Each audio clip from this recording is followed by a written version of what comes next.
welcome everybody. Be sure to hit the like button. Be sure to hit the subscribe button. I remember in middle school when you felt self-conscious if you were the last one to go through.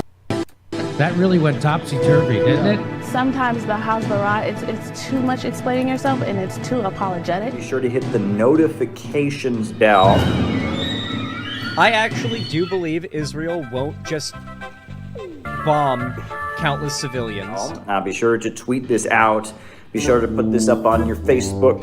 You have to be kind to people. Be kind to the guys in this mess in the first place. You can put this up on your Reddit.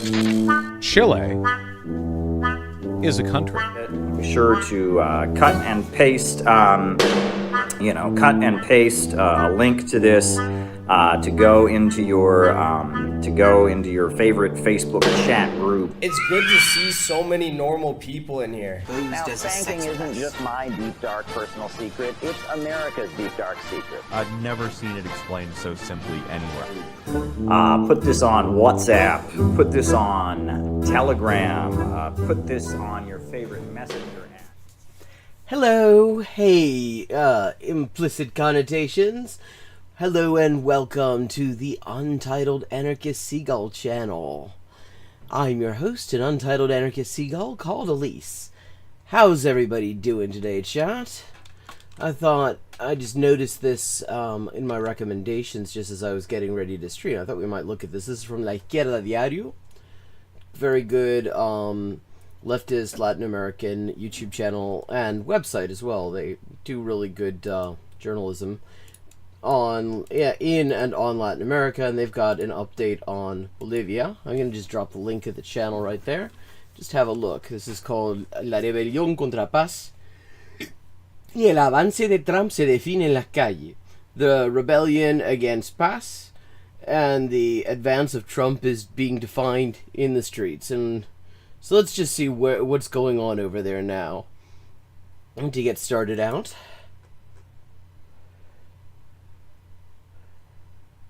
La rebelión en Bolivia no da marcha atrás y ya entró en su segundo mes. ¿Estamos ante momentos definitorios? ¿Hasta cuándo puede sostener? I did not actually realize that. We're in month 2 now of the rebellion in Bolivia. Así el gobierno de Rodrigo Paz. Esta semana vimos 2 ministros renunciados, más de 90 bloqueos. So, 2 ministers have resigned from Paz's cabinet. More than 90 blockades. Y un grito por la renuncia de Rodrigo Paz que no para. En el Cabildo del Alto que se hizo el martes pasado, and they had a big meeting in El Alto, a city not far from La Paz. Que participaron miles de personas. With thousands of people participating. En otras instancias que hubo esta semana, se planteó claramente mantener las medidas contra Paz y se ratificó el rechazo del diálogo. And so the social movements had these big meetings to just discuss how to go forward, with thousands of people participating, and the conclusion they came to is that they're going to continue shutting everything down, and they reject these calls from the government for dialogue.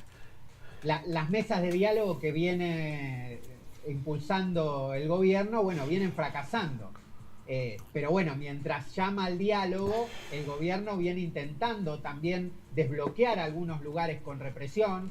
Yeah, so at the same time, I mean, this is the same story in a lot of places, really. At the same time as the Paz government are calling for dialogue, they are sending the goons in to try to shut down some of these blockades, just with extreme violence. Redobló la detención de dirigentes y activistas. They've started arresting leaders and activists again. They had released at least a couple of them sometime in the past week or so. El Ministerio de Defensa quedó en manos de un tipo ligado a la DEA, por si a alguien le quedaba alguna duda. So now apparently the new Minister of Defense is connected to the DEA. De que detrás de todo esto están los intereses imperialistas. Paz viene intensificando además las amenazas de mayor represión And so the threats are escalating. I'm going to skip ahead and see if we can get some footage of what's going on there. This is just the summary.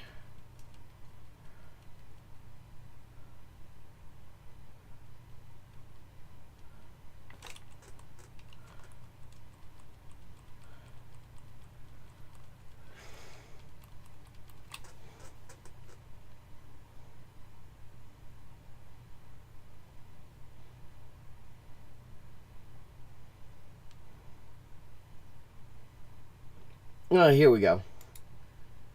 Here, we'll actually see what's been going on in the past few days here. This is in San Julián, in Bolivia.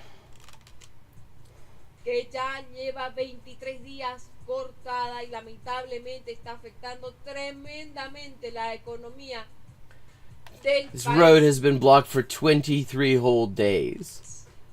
Momentos de tensión que continúan, los bloqueadores han vuelto a cortar la ruta.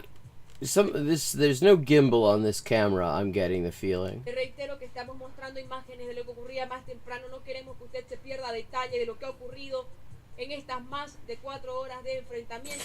Bueno, y para charlar de todo lo que está pasando en la rebelión en Bolivia, hablamos nuevamente con Javo Ferreira para que nos cuente cómo sigue la situación allá. Okay, so they're going to have an interview with Javo Ferreira, who is a local guy. Bueno, Javo es dirigente de la Liga Obrera Revolucionaria. Head of the Revolutionary Workers League in Bolivia.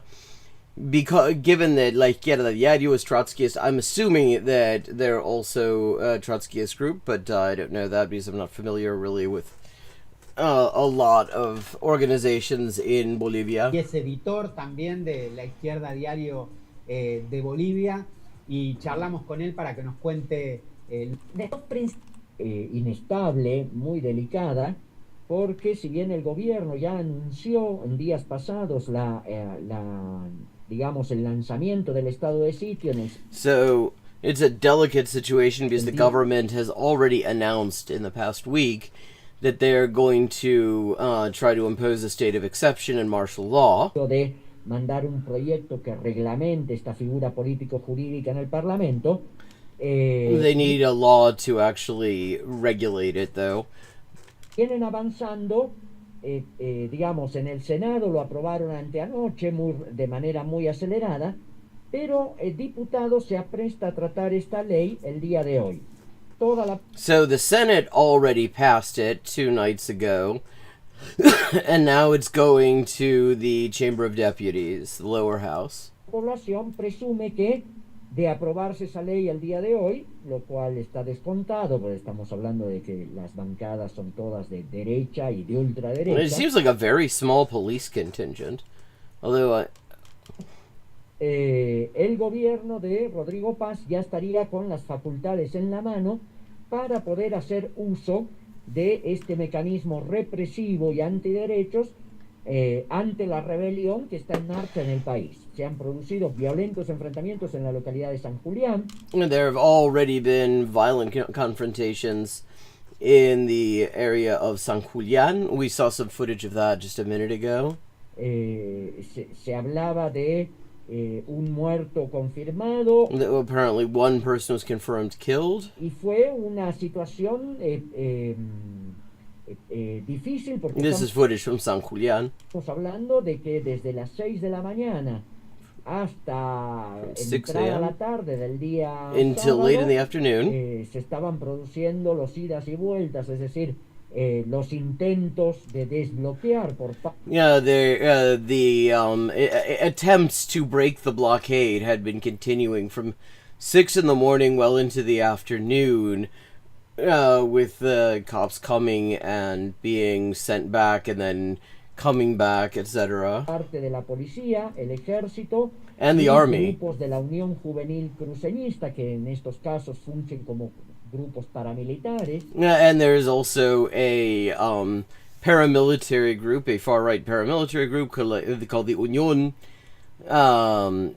Juvenil Cruceñista, based, one assumes, in Santa Cruz, which is also kind of the headquarters of that is the department of Bolivia where this sort of far-right white supremacist contingent is really centered.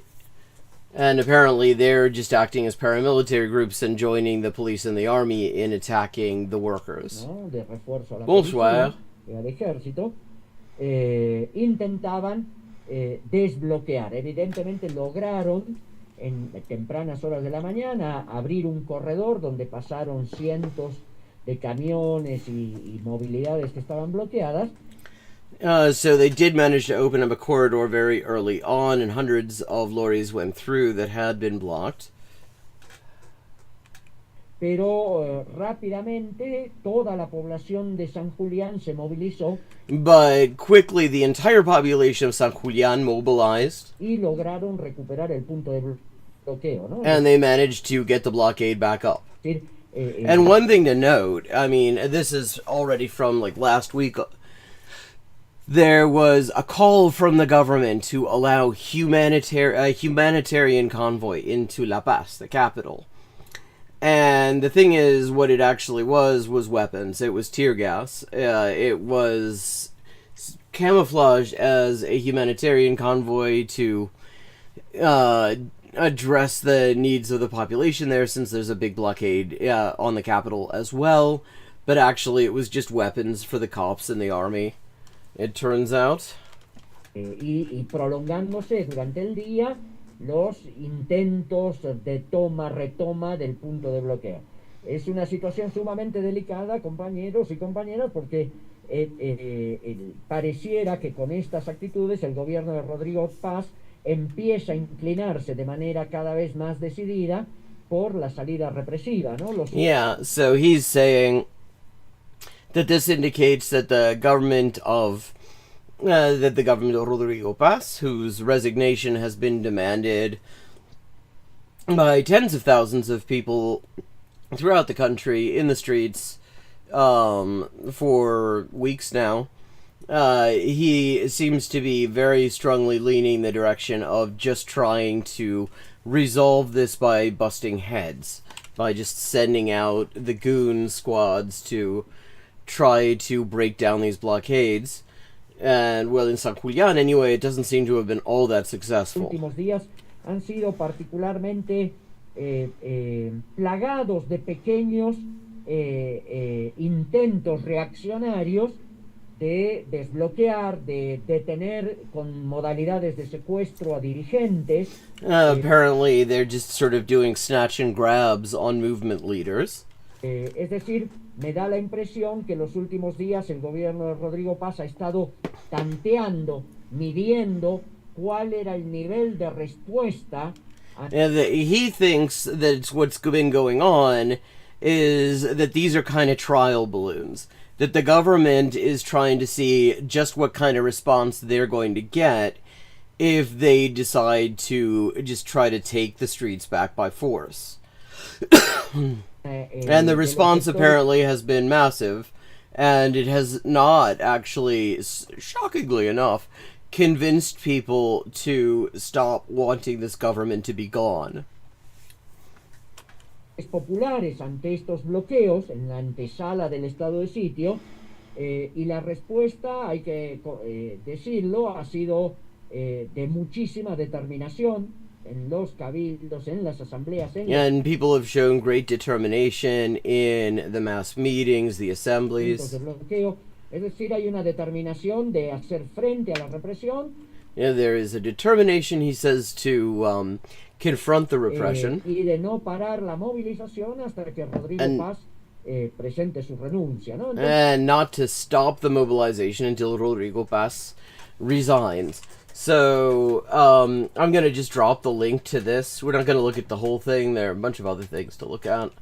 But I did wanted to provide that update because what's going on in Bolivia is important. And we could, I mean, I say this over and over again when talking about what comrades are doing in Latin America. We could learn a hell of a lot from them. Because, well, we would be so much farther along, in a much better situation, I think. For example, here in the U.S., if people were thinking on these levels and just fucking blocking all of it.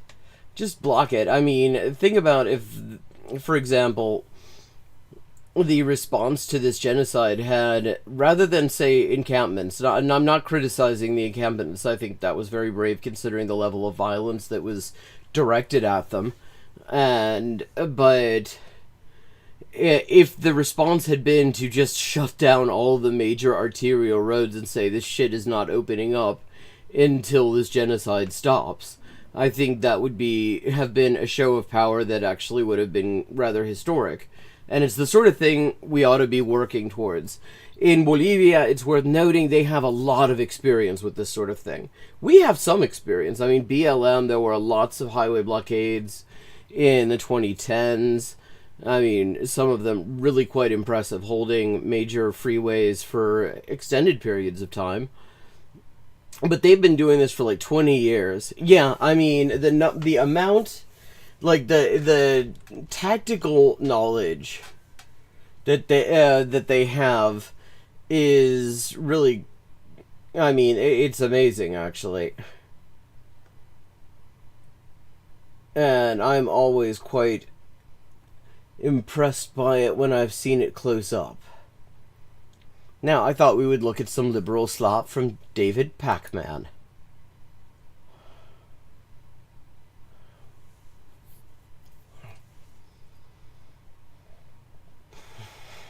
The House of Representatives saw 4 Republicans join Democrats to vote to end the war in Iran. It's interesting how in the U.S. we always talk about the war in. Like, actually, very precious little of this war has actually been happening in Iran. Like, the U.S. has not really been in Iran. I mean, occasionally they've managed to get planes in and do a lot of, commit a lot of just fucking crimes against humanity. But actually, it has not primarily been in Iran. It's been in a lot of other places. But there is, like, this aversion, I think, in the dominant ideology to admitting that these are wars against these countries and their people. Like, you hear about the war in Vietnam. Well, it was a war against Vietnam, actually. The war in Iraq. It was a war against Iraq. Like, there is this fascinating and very telling refusal to use the obvious and normal preposition there and just say against. Because if you admit that these are wars against these other countries, that I guess they feel that actually makes them seem even more illegitimate than they seem anyway. Now, even though that's not going to immediately do it, Donald Trump... I mean, it's not clear that it's going to do it at all. That remains to be seen. What really would have made a huge difference is, first of all, if they hadn't waited weeks and weeks and weeks to do this. I mean, they had the votes very early on, and then they decided not to call a vote. And there have been votes on things like funding for this stuff, and those votes have gone through without a hitch. I mean, this is another very interesting idiosyncrasy, because the only vote on the war that is ever counted as a vote on the war is like the one that is either to start it or to end it. But there are tons of different votes on these wars, in the form of votes on whether to keep funding them.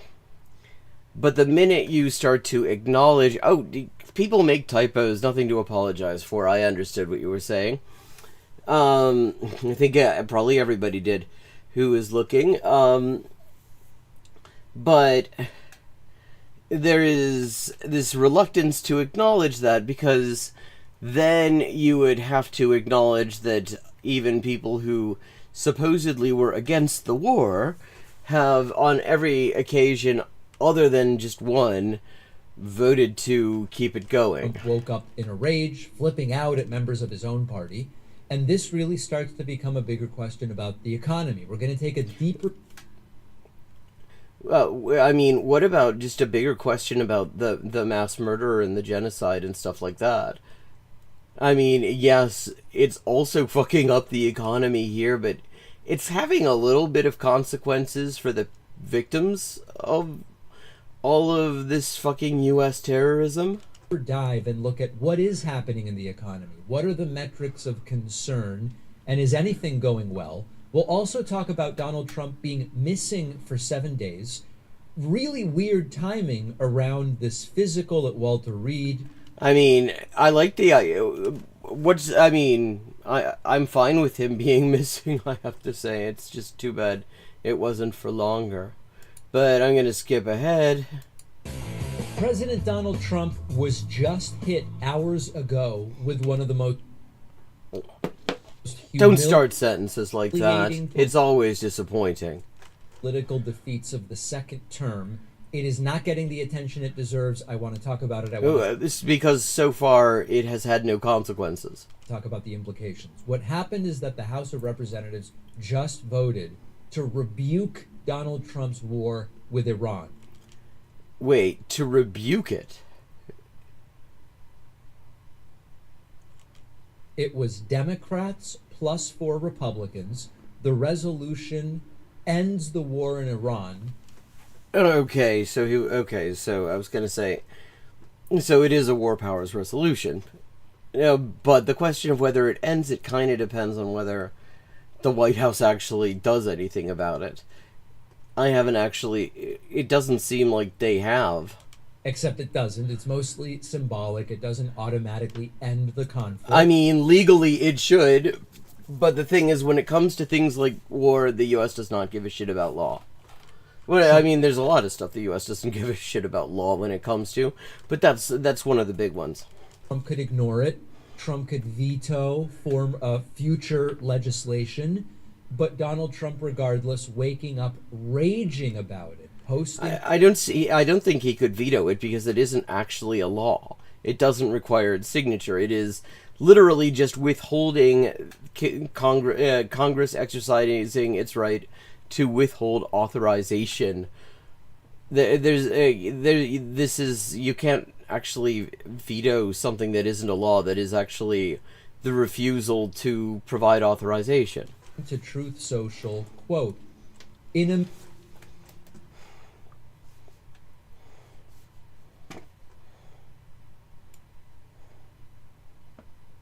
meaningless vote, the House voted for bad Republicans and all of the Democrats to limit my war powers right in the middle of my final negotiations to end the war. That is so cute because actually there's no negotiations going on.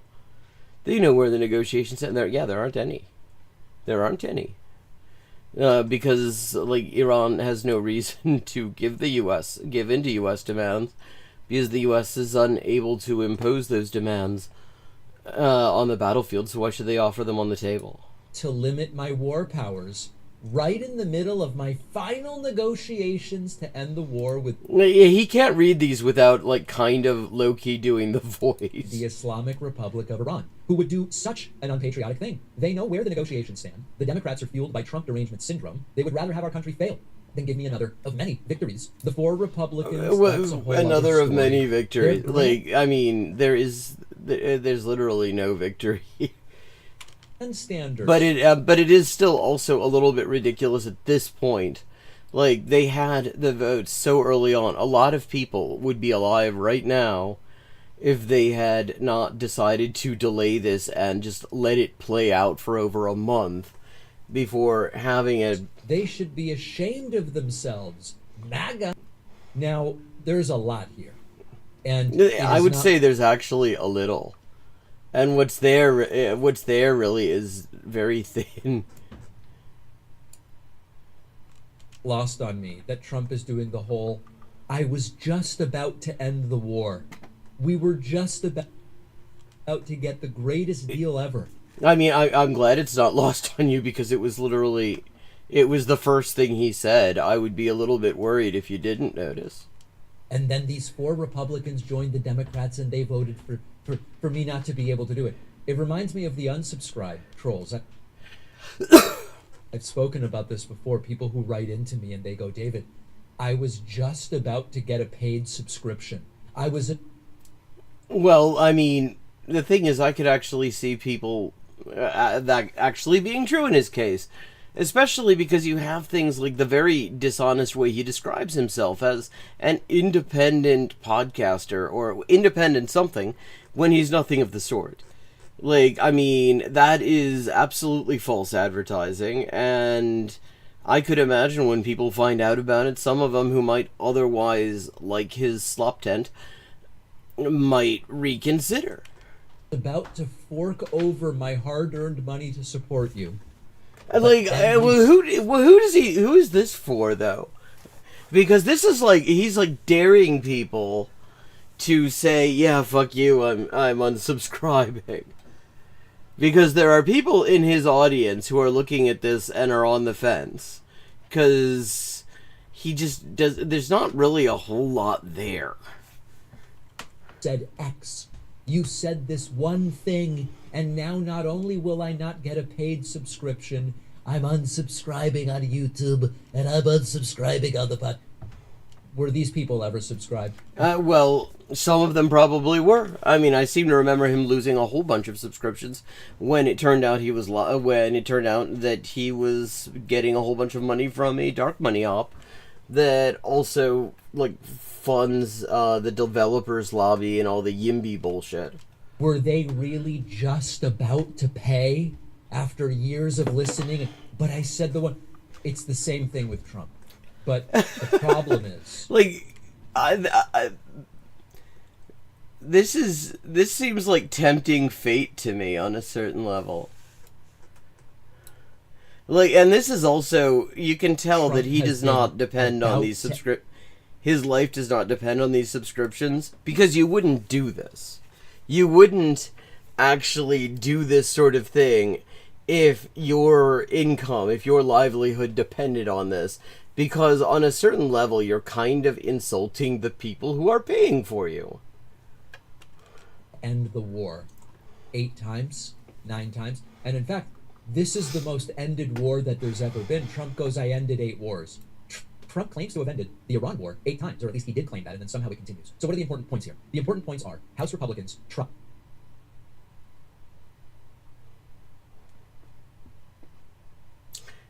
My mouse is being very annoying. I'm just trying to speed him up, and it takes him off of full screen. Again, my mouse is really kind of annoying me.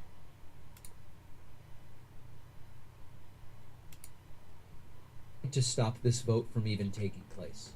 They didn't even want this vote because it seems like nobody in Congress really seems to have wanted this vote except for a handful of people who actually broke protocol to force it in the first place, because this was this remarkable situation where virtually the entire population was against this thing from the very start, and virtually the entire political class only really objected to the fact that Trump was doing it, or to how he was doing it.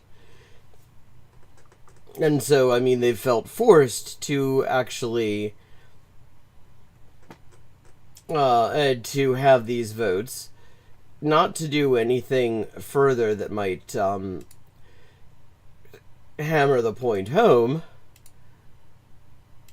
but they don't really care that much. We're going to join Democrats in saying we need to take away Trump's war powers. They weren't able to stop the vote. They weren't able to prevent... it isn't about taking away his war powers. It is about exercising Congress's war powers. Because Congress, under the Constitution, is meant to have the power to decide whether war happens. So, I mean, when Trump says they're taking away my war powers... that's not right. They're exercising their war powers. And doing so in such a way as to say that this war needs to be over. Themselves from losing the vote. And we know that there is significant growing frustration in Donald Trump's own party. 4 Republicans joined Democrats, but many more would have if they voted not making a political calculation, but just voting the way that they feel about this war. They have blocked part of Trump's agenda, Republicans have. They've rejected some of his spending requests. And they are trying to move forward, Republicans are, with aid for Ukraine, even though Donald Trump and his cabinet have said, no, we're against more war. more aid for Ukraine in this. Well, I mean, they have also claimed to be against more war in Ukraine, so it's not strictly wrong to say that. Whether it's actually true is another matter, but they have said it. But, yeah. Okay.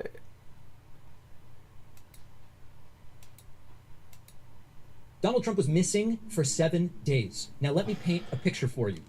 I mean, I love a picture that Donald Trump isn't in. Let's paint it. That'll be some Bob Ross shit. Your eyes with me. Take a deep breath. I mean, notice one of the things that he does is like every single and this is true of a lot of sort of DNC slopcasters.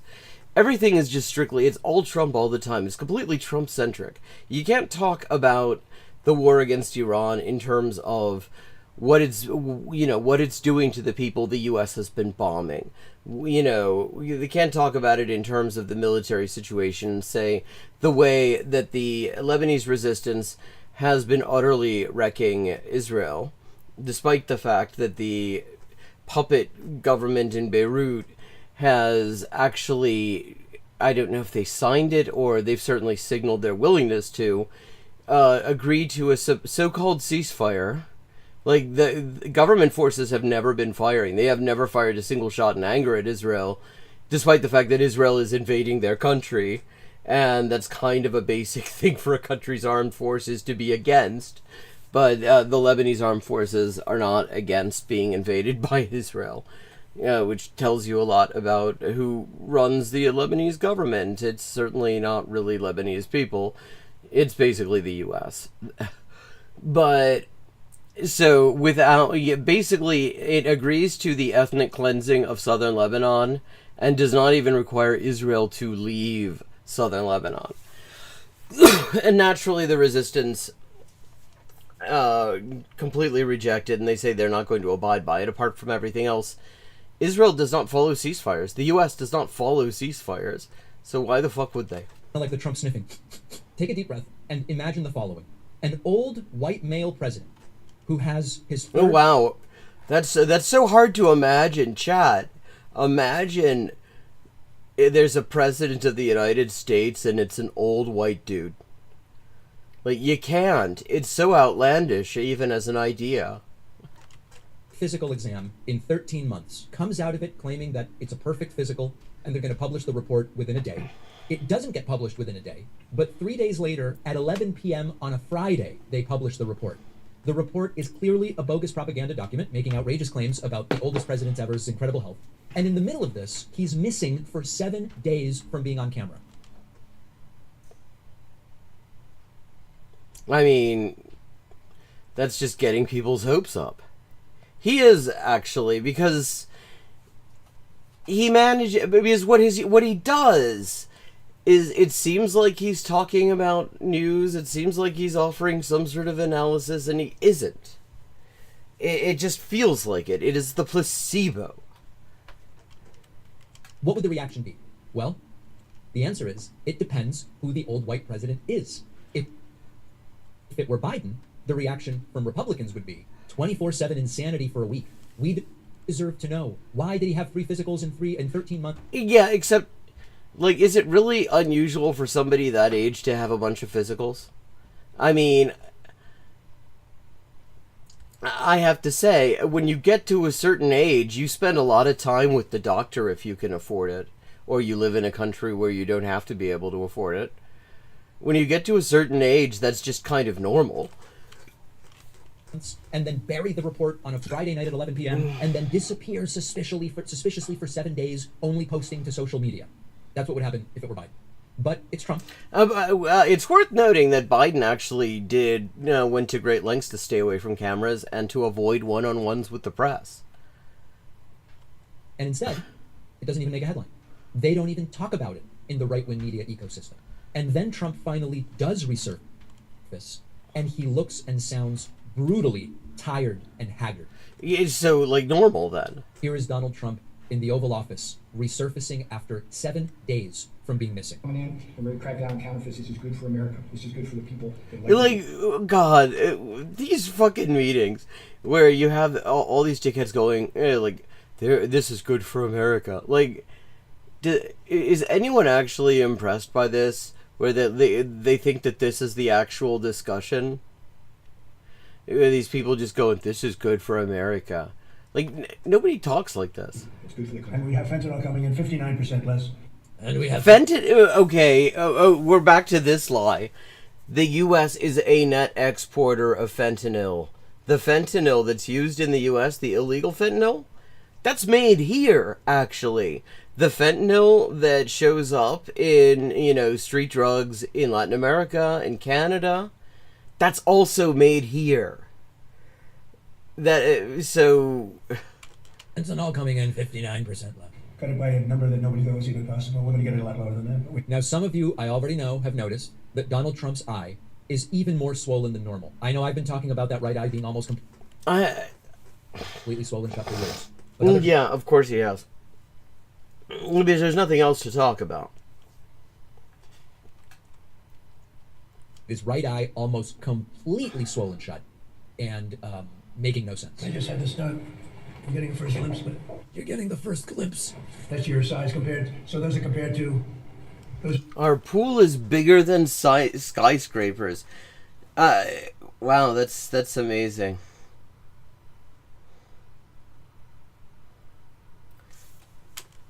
They're among the tallest buildings in the world, including. Yeah, but the thing is, it isn't a tall building, so who gives a fuck? Like, the reason that's impressive is that the building is vertical.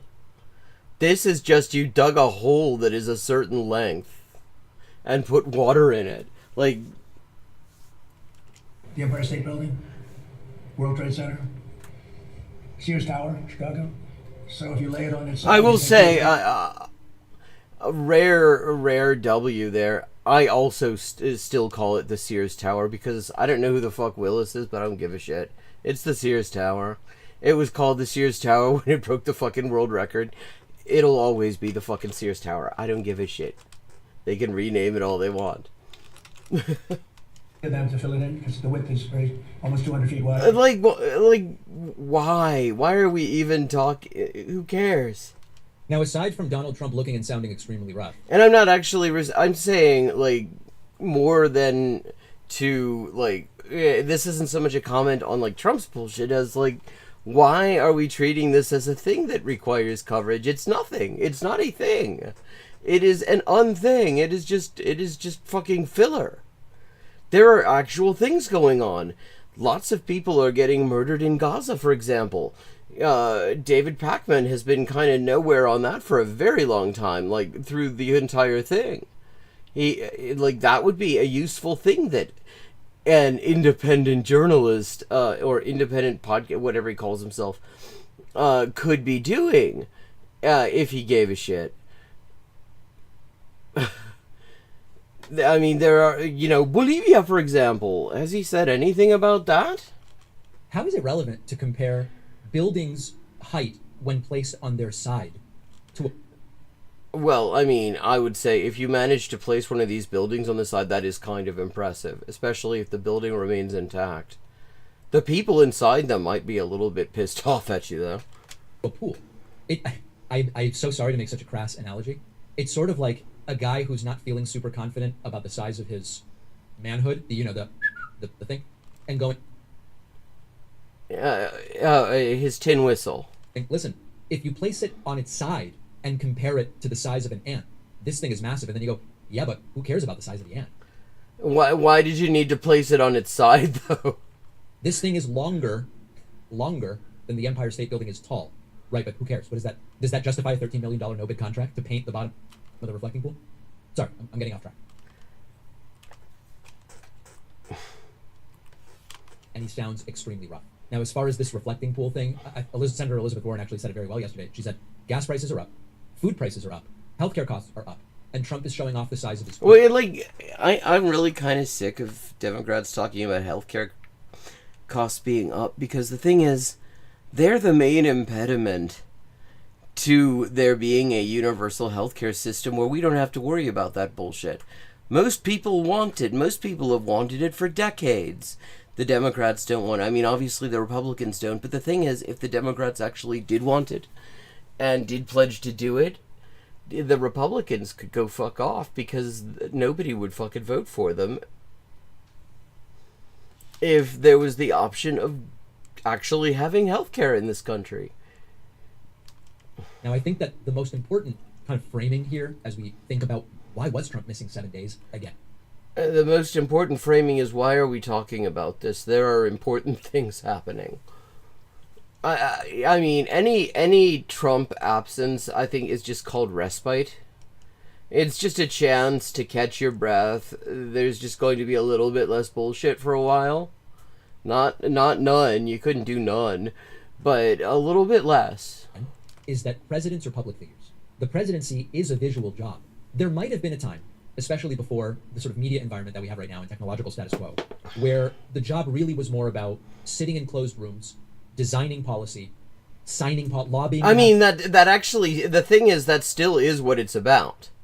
It's just that you don't comment on that, not so much, because the whole point of the visual part generally is to kind of distract from what's going on in terms of the designing of the policy, because because the media will focus on the public pronouncement and not, on the actual thing that's being done a lot of the time. That policy made law, etc. That's still part of the job, but Yeah. it's also a very visual job. We constantly see the president now. The president is boarding a helicopter. The president is greeting foreign leaders. The president is walking up the big stairs to Air Force One. Like, who cares? So he's walking up, I walk upstairs. We've seen people walk upstairs. Stairs are not new to us. And we know that Trump's administration knows this. They understand the value of constant visibility. That they know that it is that you show pictures of presidents doing shit that nobody really cares about in order to just remind people that they exist. Yeah, who cares? Because when Trump is seemingly well and able to do it, he's on camera all the time. And so by the very standard that they've established, suddenly he's missing for a week after another physical and another dental visit and another propaganda medical document. Of course, people are going to ask questions. And what's notable is that last time this happened, there were a lot of these, oh, you're all being so conspiratorial type claims. There's a lot less of that this time. Why? Well, probably because people are just kind of sick of the story. I mean, why was he missing for so like it's there's so much other shit going on. It's fairly clear that he's not the one actually doing anything for the most part. He has people who are responsible for shit, and his main thing is to be just a toxic megacolon with vocal cords and shout racistly and incoherently into microphones every once in a while. Now, it's also a reality. We've seen the pictures. Presidents age rapidly when they're in office. It happened to Reagan. It happened to Bill Clinton. I mean, let's just remember, Reagan at the time was the oldest president in office. I mean, that was something that I remember that got hammered into us when I was in school in the 80s. That he was like, and it was proof that people, of a certain age, they could still do stuff and everything, which was great, because the thing is that Reagan couldn't. Reagan was actually spent much of his presidency in outright dementia. Bush, we saw it very visibly with Barack Obama, whose hair turned completely white. It even happened to Joe Biden. The idea... Yeah, I mean, Joe Biden was such a spring chicken before he became Genocide Joe. That the oldest president ever, 10 days from now he'll be 80, is immune from aging is absurd on its face. And the fact that the White House seems to be establishing that standard is part of why they've gotten into this problem in the first place. They have established an impossible standard for themselves and for Trump. Maybe nothing happened during those 7 days. I mean, it's like, really, they just lie badly. If you wanted to do this effectively, you would just admit, yeah, he's got some problems that guys his age often do. Prostate the size of a coffee cake. Maybe something happened. There's people talking about stroke. I don't believe we have evidence of a stroke. We definitely have a lot of suspicious stuff, but I don't think we have evidence to say a stroke took place. I don't know. Yeah, and that's the other thing. I mean, it's just, apart from the fact that there is so much more important shit going on, it's also just total idle speculation by somebody who also is not in a position to actually make a diagnosis anyway.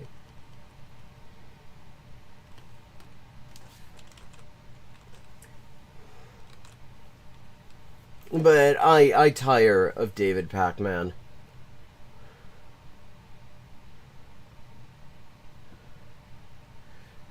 Especially when it seems I'm reliably informed by white supremacist dead rat roommate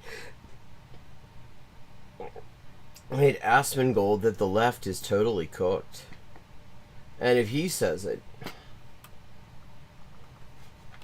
Hang on.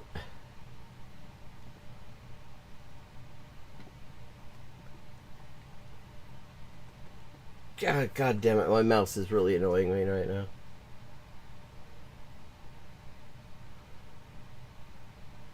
Where is it?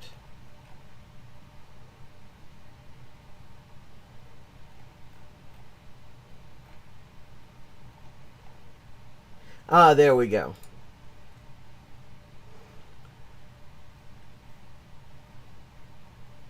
There's a point of privilege on microphone 1. Does anyone know who this is?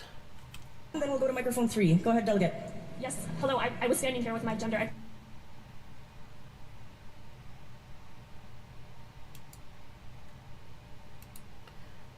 Going to just adjust the speed real quick.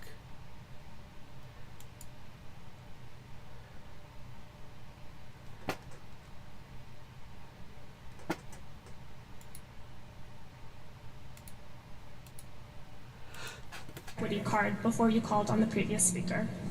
That's my point of privilege, and I would like to raise. I will explain the speaking order, which is fixed, that I cannot amend, which is the pro-con rotation. You can move yourself up a line that you're standing in. I am pro, and I was... We went, You went pro, con... We went pro-con, pro, and my plan was to go con. The speaker at con mic 3 also has a speaking card.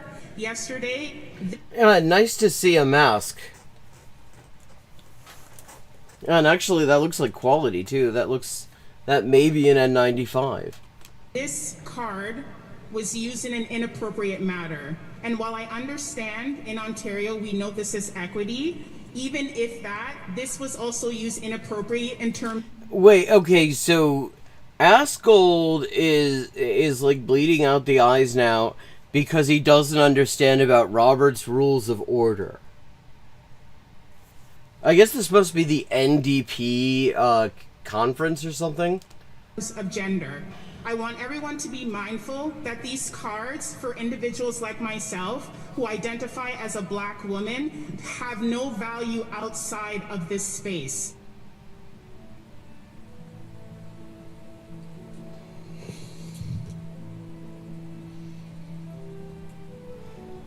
Like, is he going to say anything there?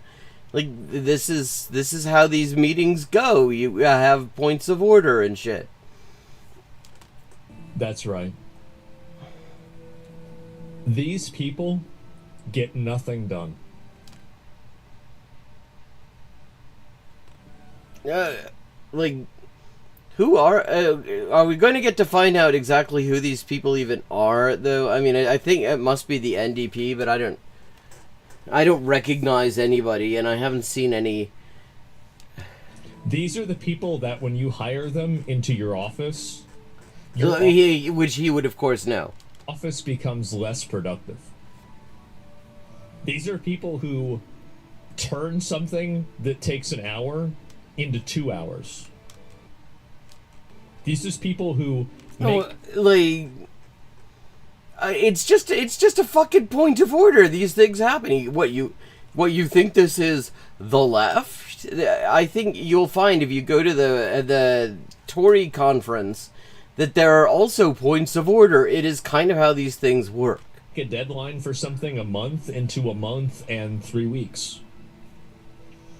I love how he just talks about like he knows anything about any of this. People are the most, they're not useless. They're actually a negative, right? Because if they were just a zero, you. I mean, fun fact that tells you very much about this media ecosystem.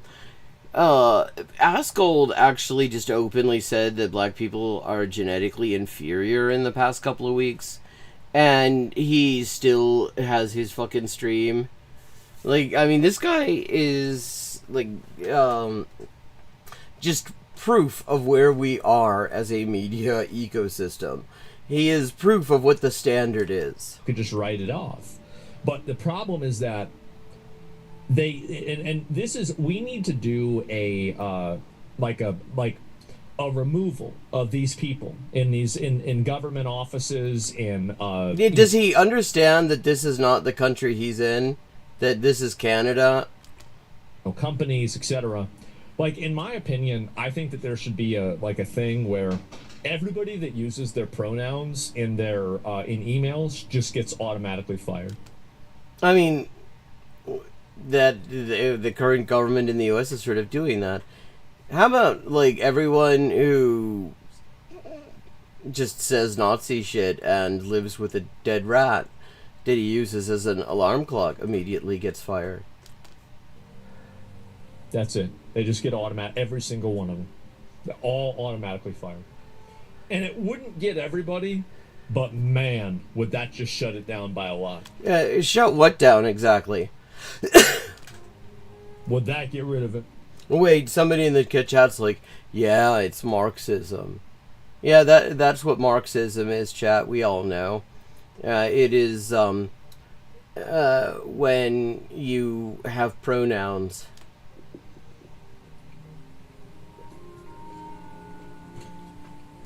Nice. Annex Canada? No, I don't want these people voting. Fuck no, I don't want these people voting.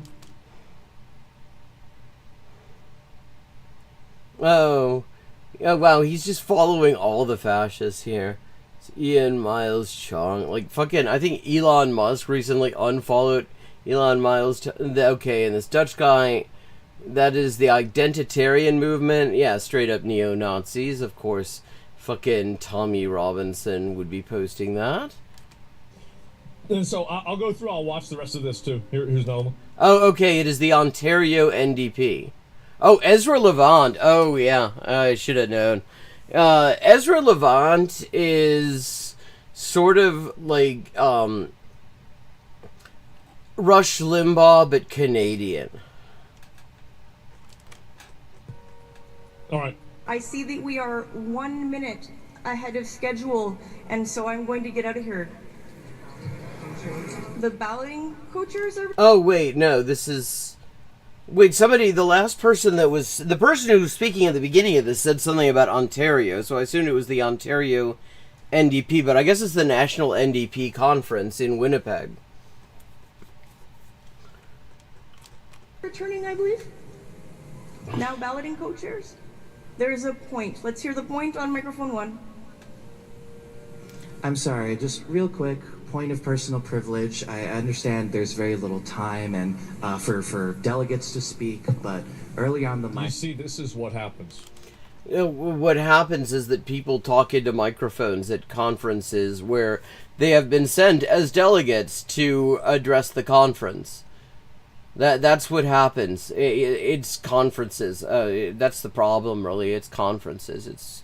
It just causes people to talk into microphones. This is what happens when you take these people seriously. They talk into microphones.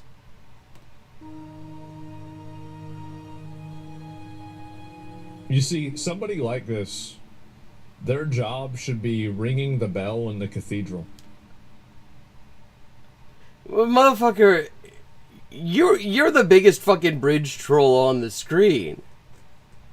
You're gonna be talking about people ringing the bell in the cathedral? Fucking Rasputin looking motherfucker. That's it. That's the entire job. I mean, like, what are the benefits? Like, does that come with dental? What's the pension plan like? I'll fucking take it. All they do. And you know what? I guarantee you sometimes the bell wouldn't get rung. Well, maybe there are better things to do than ring the fucking bell. But I mean, he would know more about like bell-free life, about the active bell-free lifestyle, because I mean, again, just fucking look at him. There's a responsibility and a place for these people. Well, yes, and it appears that enough people said that that responsibility and that place was at the NDP conference in Winnipeg. And somebody seems to have thought that was a good idea. So that is their responsibility and that is their place, and she's in the place doing the thing. Notice none of this is about what this motion is about that they're debating. None of it is about the motion that they're debating. He has not actually even shown what the motion is that they're debating. They are debating a motion, we know, because people are standing in front of pro and con microphones. And that was the first thing, like the order of, the speaking order and shit. But we haven't actually heard the substance of the thing. He is just reacting to, like, the appearance and the fact that there are trans people and black people at a political conference. That is his whole fucking thing. This is the normal guy. He's a very normal boy. As a racialized and transgender delegate, to sometimes use this card and speak to somebody in front of me in line and ask, hey, this pertains to multiple intersecting parts of my lived experience. I'd like to speak. I was rejected when I talked. I think it's actually good that they have something like that. That seems like not a bad idea. I still don't know what the issue is because they clipped this. Ezra Levant doesn't want to actually... naturally, he doesn't give a shit what the issue is. His whole thing is also that he's freaking out that there are trans people and they're not even white. That's his whole thing. Oh, great! We get to find out what this really is. Fucking Asmongold's going to explain Canadian politics to us. Strap in. It's an ideology of pathological narcissism. Wow. There were a number of words in that sentence, and I think the only one that he could actually define is of. It's completely... Actually, scratch that, because of... Often the simplest words are the hardest to define. Like, try to fucking define the. Self-referential narcissism that every single thing in the world relates to... Motherfucker, what are you doing right now? What is your entire livelihood based on? Yeah, like, you're gonna talk about self-referential narcissism? Your life is that you get in front of a microphone and complain about the fact that there are people who aren't like you in the world. But this is self-referential narcissism? And is about themselves. And this is the reason why it's become so prolific. It's because... This is why NDP conferences are so prolific. All of these people all over the world can relate to themselves. They can talk about themselves. What the fuck do you talk about, Asgold? So if they can make their entire identity about themselves rather than the ideas they hold... Well, we're very specifically not being shown the ideas they hold. And I don't know that look at what ideas do you hold? Your ideas all suck shit. Then it makes it a lot easier for them to have this identity. And they don't have to think about it. They don't have to justify it. They don't have to... Why exactly should you have to justify being black, Asian, or trans? Why do you have to why... Like, when have you justified your fucking identity, Rasputin Gold? Rationalize it. It's completely self-referential narcissism, and it is a lens in which they see the entire world. Wow, I mean, I feel like a cinema must have been opened up near me, because that is some amazing projection.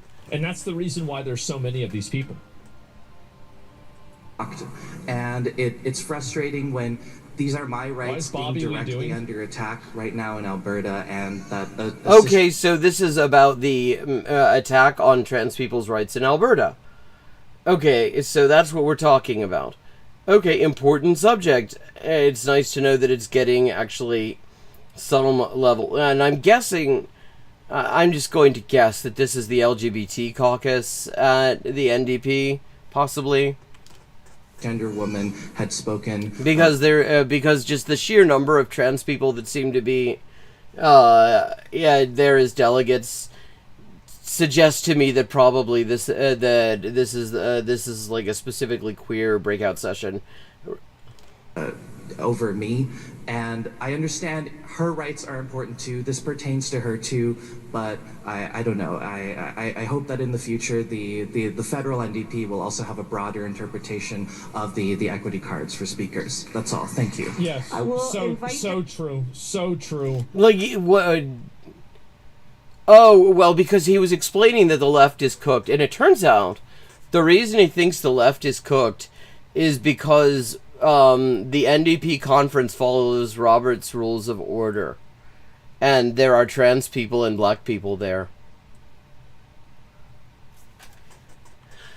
I was just curious about why the left was cooked, but apparently it's because there are points of order, and there is Canada.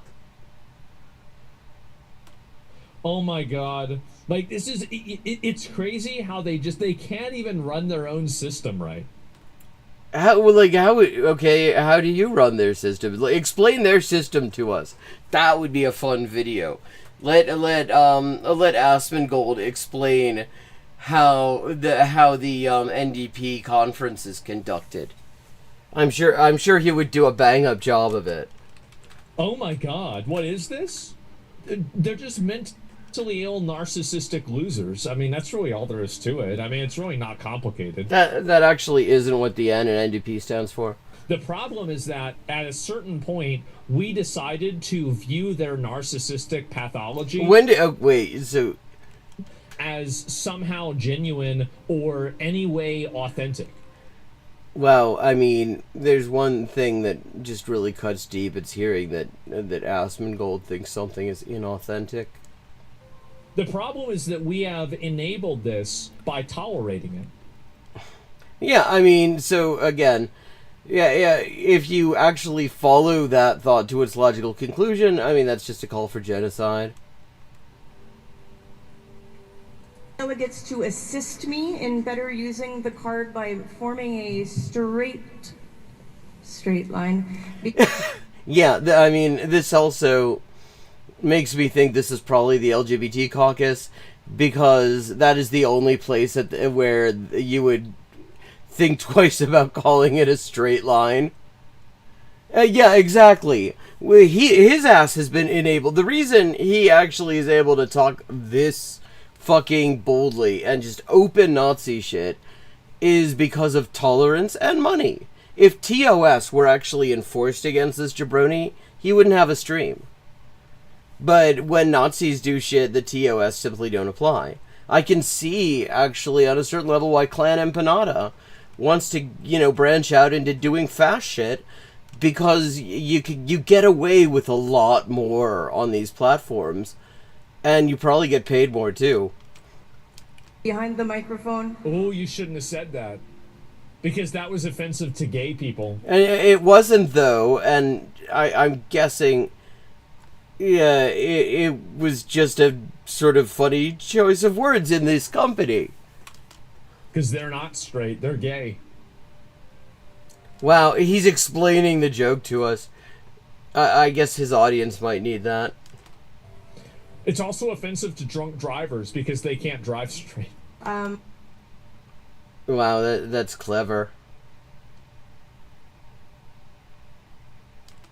With a prominently displayed equity card, if I see speakers ahead of you who are not holding a card prominently, it would be wrong of me to guess about their gender identity, and I will...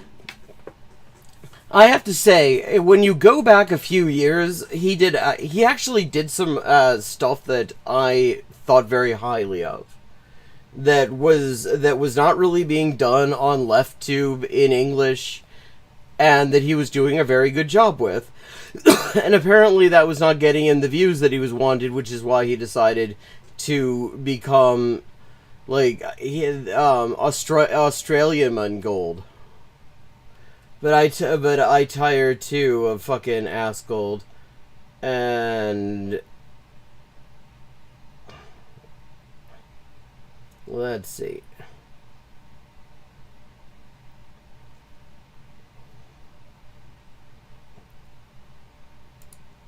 So we're going to go over to the Young Turks, who, I mean, we should just call them polymarkets. One of the senators. Netanyahu claims Israel no longer needs U.S. aid. Yeah, there's this whole thing. There's this whole thing where all these politicians in the U.S. have suddenly said, you know, we need to end U.S. military aid to Israel. Not end weapons, not end the supply of weapons, just end U.S. military aid, which is about how it's financed, not what's actually being done with the money. So, yeah, I mean, because the thing is, it's become a political liability. So, better not to, because people are saying, you know, why are we spending this kind of money on this genocidal regime? So, the way that liberal Zionists have managed to come up with to avoid it being to sort of obviate it and look like they're doing something that needed to happen a very long time ago, is to end aid, but not anything else.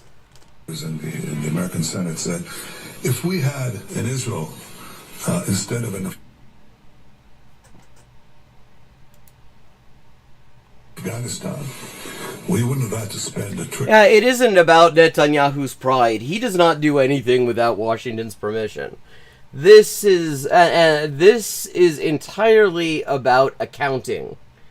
It is about how this shows up on the budget, whether it shows up in the military aid budget, or whether there is some sort of complex thing where technically these companies are just sending it, but it's like buy now, pay later, and the U.S. is quietly guaranteeing the loan.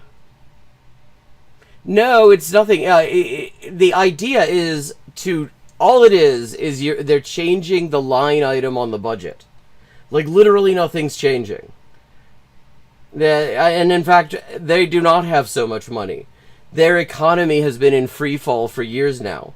They are printing money that they have that is completely backed by nothing in order to fund the wages of the IDF while they commit genocide. They are broke, actually. So this is definitely not about that. It is literally just about the accounting. $1 billion. And we would spend a fraction of that, which is a few $1 billion a year, but I said we don't need that either. I mean, we appreciate it. I appreciate every amount of help that America has given us over the years, but I think... yeah, it is a lot like that. Because there are a million ways that the U.S. can subsidize weapons sales to Israel without technically subsidizing. Like, and the thing is, it is being sold, like, the way the initial PR went out, before it was acknowledged that, yeah, actually Netanyahu himself is calling for this, people were like, oh, wow, they're finally going to stop sending arms to Israel. Finally. And it's like, hold on. That's not what this is. Just as we moved away from financial aid, economic aid. When did you move away from that? We can move away now from military aid and move to a partnership, and that's going to happen. A partnership? That's so cute. That's so cute, a partnership. Israel does not exist as an independent entity. Like, economically, they are a part of the U.S. You cannot actually distinguish between Israeli capital and U.S. capital. It is all so totally commingled. There is no partnership because they are not a separate entity. Yeah, I mean, what it comes down to... Yeah, I mean, that has been reported in the news, and they're reporting it somewhat inaccurately as merging. But that's not what... I mean, when you have one more powerful, dominant institution, and that already exercises substantial control over this other, smaller, dependent institution, and you're removing a technical organizational barrier between them. I mean, yeah, you could call that a merger, but really it looks a lot more like a takeover of the IDF, which does not surprise me because the Pentagon has been complaining for a long time that the IDF does not listen to them when it comes to training. And, I mean, the IDF are just completely unfit for any military purpose. They've demonstrated that for nearly 3 years now. They're completely incompetent. And so, yeah, exactly. This sounds a lot more like a takeover to me. I haven't really seen anything that gives a whole lot of details, but there's no way this is not a fucking equal partnership. It couldn't be, because Israel is an appendage of the United States, and the IDF is way smaller than the U.S. military, and totally dependent on the U.S. military as it is. Israel, along with its supporters in the United States Congress, are basically trying to pull a fast one on the American people. Because while Prime Minister Benjamin Netanyahu of Israel says he no longer wants military aid from the American taxpayers, the truth is actually a lot more complicated than that. So today we learned that Republican Congressman Marlin Stutzman from Indiana introduced a non-binding resolution. I think the non-binding resolution part is also important to this story, so keep that in mind. But it's essentially to... Okay. Yeah, exactly. I mean... And in fact, I'm working on... Because one of the things... I remarked on this last night, that I think some of what has happened in the past few years is that a lot of people have really kind of lost their analytical... this whole situation with the genocide and the fact that it has not been ended by the U.S. the way previous massacres in Gaza had, in accordance with things like the U.S. electoral calendar or whatever, has led a lot of people to be like, what the fuck really is going on? Who really is running this show? And I'm working on a thing. I've been doing the writing on it for the past several days to give a framework for thinking about this that explains what is in it for the U.S. in continuing this fucking mass slaughter, despite the fact that it is overwhelmingly opposed by not just the world, but also the U.S. population, and is, fucking hideous. And what I come down to in it is that it's about deterrence. Israel's deterrence is U.S. deterrence because they use the same weapons the U.S. has. Israel is completely dependent on the U.S., and if U.S. weapons are not an effective deterrent when Israel uses them, they don't look very effective when the U.S. uses them. And for going on 3 years, Israel has been demonstrating that all these billions of dollars in aid are, they're great if you're trying to just murder civilians. But if you're actually trying to fight people who know how to fight, it is they're not worth as much as you would think. Like, we have entered this era where the buy-in for becoming militarily competitive with a top-tier military has moved down into like the 5 figures. Because you look at the stuff that the resistance in Lebanon or in Gaza, or or Yemen or Iran are using, and it is all so much cheaper than the U.S. equipment and the Israeli equipment that it's being used against. Like, we have seen hundreds of tanks that are worth $3 million a piece, with $700,000 active protection systems, which is this whole thing that Israel advertises the fuck out of, the trophy active protection system, because the idea is, it's armor that shoots back, and so that it blows up incoming anti-tank projectiles before they can wreck your tank. Except it turns out not so much, because anti-tank shells that cost about $500 to make can wreck their shit. And these drones that are causing such headaches, such just absolute disasters for Israel in southern Lebanon, I mean, those things... the actual drone body is like maybe a couple of hundred, and then the equipment that's attached to it, that's another few hundred. I mean, none of it's costing a whole lot, and it's being used against an army where every single piece of equipment they've got is in the four figures, even if it's even if it's a fucking Kleenex carried by the military.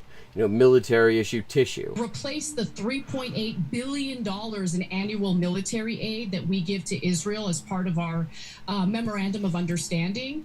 Just basically replace that with direct weapons purchases. Now, let me just... Okay, and the question really is, and this is where you'd have to actually look very carefully at the paperwork in those purchases. Because one thing you could do, if you wanted to ensure that the aid was still there, that Israel was still getting this stuff gratis and for nothing, is you make a deal with the U.S. companies. You say, okay, they can buy now and pay later, no money down. And they get, and it's treated as a zero interest loan, and it is guaranteed by the U.S. government.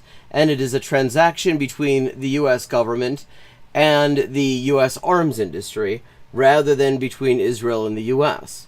That is the identical, in terms of the transfers of money and the transfers of weapons, it is the identical outcome, but the accounting is different. I'm not saying that that's exactly the way they're going to do it. What I'm saying is, this is a fucking accounting trick, and it's going to be something similar to this. Just note that I'm against allowing a country that's carrying out atrocities and genocide to purchase our weapons in the first place, so that doesn't really make the situation better for me as it is. However, that's not even the whole story. So here's what we know. What's going on with their lighting? Like, I mean, my lighting is a lot like this, but... my lighting is a couple of practical lights in a fucking basement. They have bunches of money for studio equipment. Why does she look like that? Why does she look plastic? That feel like... No. In an ex-post, Stutzman said the following: "The alliance is entering a new era. My new resolution affirms that the United States stands with Israel, not out of obligation, but out of shared strength and shared strategic interest." Which is, shared strength is interesting, because what Israel has not exactly been showing strength, but then the U.S. hasn't been showing much strength either. Israel has come of age where our nation should contribute equally and share results equally. But Stutzman made sure to That's an interesting way of putting contribute equally. Like, Israel literally cannot contribute equally, because what the U.S. contributes is things like an air force. Israel can't contribute an air force. They do not have the facilities to make an air force. Literally, if the U.S. weren't in this, they would not have an air force. They do not have... They can make tanks. They can make drones. That would be their air force, would be fucking drones. Not that you can't do a shitload of damage with fucking drones. Israel has demonstrated that against the civilian populations of Gaza and Lebanon, and the resistance in both of those places have demonstrated that against the evil fucks of the IDF. But I'm noticing the time now, and it is time to be wrapping up for tonight. Thank you so much to everyone who joined in. I hope you enjoyed the stream. And I will be back at 11:30 p.m. U.S. Eastern Time on Friday for the next one. So, all my implicit connotations, have a good week, and I look forward to seeing you then.